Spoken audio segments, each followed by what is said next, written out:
students, you will study about the modification of leaves in insectivorous plant. What are insectivorous plants? Insectivorous plants are the plants which eat the insects. Why they eat the insect? We know that plant can prepare their own food. Then why plant need to eat the insect? Because beta, some of the plants, they generally grow in the places where nitrogen is very less or deficiency of nitrogen in that soil. And you know that plants need the nitrogen. So to overcome from that deficiency, they need to digest the insect. Insectivorous plants are the ones that trap insect and digest them. And their leaves are modified which help them to trap and digest the insect. So in your syllabus there are two types of plants given. One is the pitcher plant, second one is the Venus flytrap. So if you see the diagram, this is the diagram of the pitcher plant. Main picture is the modified leaf lamina. We know that this is a leaf lamina. So in a pitcher plant, this leaf lamina is modified to make a vase-like structure known as the pitcher, and this apex is help as a lid for that. You can see this is just the people tree I have, people leaf I have hold, but in this what the pitcher plant actually do, this is the pitcher means the main lamina and the lid is actually the leaf apex, and this is the petiole. When an insect sit on the pitcher, it slides down and the lid of the pitcher closes so that the insect cannot go out.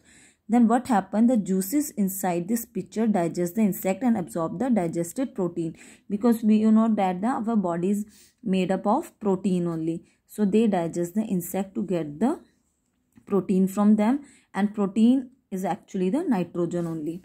Next is the Venus flytrap. Here you can see in this plant the margins of the leaf has tip hair like spines, and each leaf blade consists of two lobes. You can see these are the two lobes which become like the hinges so that it close. The leaf surface is very shining so that they attract the insect and secrete a fluid to attract an insect.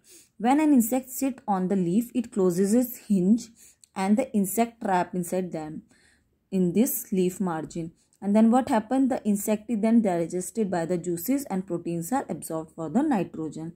So pitcher plant, in this when insects sit here, they slide down and the lid closes and the juices digest the insect and absorb the digested protein from the insect. In Venus flytrap, they have the shining surface which secrete the fluid to attract the insect. When insects sit inside this, the lamina goes closed and the insect is trapped so that juices digested its protein. Next is the vegetative propagation. We know that beta plants grow from the seeds, but some of the plants don't have the seeds, so they need some of the more methods to grow themselves.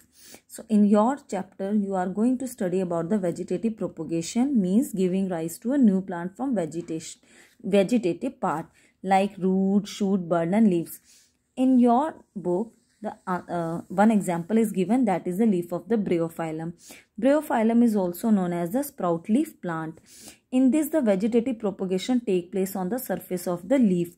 Means we are studying about the leaf function of the leaf. In Bryophyllum or the sprout leaf plant, leaf also help in the vegetative propagation, means to grow the new plant. What happened? During the favorable conditions, small plant or the plantlets start growing on the margin of the leaves. When they attain a little height, then they leave the main leaf and they shed or fall off near the moist soil and they grow into an individual plant. So here in this topic what you have studied, leaf also help in the vegetative propagation. Many parts of the plant help in the vegetative propagation, like if you want to plant a rose, you need the cutting of a rose plant or the cutting of a jasmine plant to grow the jasmine. Like that in Bryophyllum, the plant or plantlets start growing on the margin of the leaf. When they attain little height, they fall off, and when they fell on the moist soil, they start growing into a new individual plant. So in this chapter what we have studied about the structure of the leaf. They are very thin and flat structure. Then type of venation, there are two types of venation. One is reticulate and second one is the parallel. Then function of the leaves, help in photosynthesis, help in transpiration, help in exchange of gases. Then we have studied about the kinds of leaf, that is simple and compound leaf. Then we have learned about the modification of leaves like tendrils, spines and scales. Then modification of leaves in insectivorous plant. We have studied about Venus flytrap and the pitcher plant. Then we learned about the vegetative propagation by leaves, means leaves also help in the propagation of new plant. And this we have studied about the Bryophyllum. So this is your chapter. You have to go through all the words. You have to learn the keywords also and go through these all topics. Thank you so much, students.